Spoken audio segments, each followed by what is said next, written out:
వరంగల్ జిల్లా దుగ్గొండి మండలం మల్లంపల్లిలోని గౌడకుల ఆరాధ్య దైవం రేణుకా ఎల్లమ్మ తల్లి కంఠమహేశ్వర స్వామి దేవాలయంలో చోరీ జరిగింది. గుడిలో ఏర్పాటు చేసిన 4 గంటలు హుండీ పగలగొట్టి 25,000 రూపాయల నగదును గుర్తు తెలియని వ్యక్తులు దొంగతనం చేశారు. 4 గుడి గంటలు విలువ సుమారు 15,000 పైబడి ఉంటుందని అర్చకులు తెలిపారు. గుడి గంటలు డబ్బులను దొంగతనం చేసిన దుండగులను కఠినంగా శిక్షించాలని గౌడ కులస్తులు పోలీసులను కోరుతున్నారు.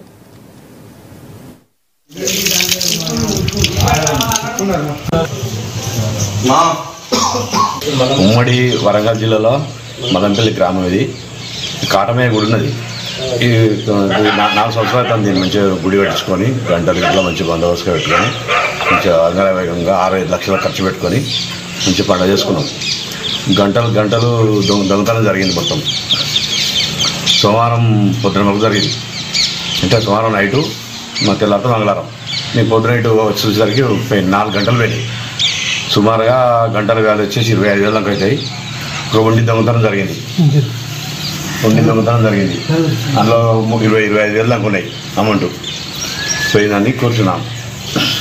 కాకపోతే మాకు ఈ నష్టపరిహారం మొన్న 50,000-60,000 దాకా జరిగింది. ఈ మీడియా ద్వారా మాకు రావాలని కూర్చున్నాం.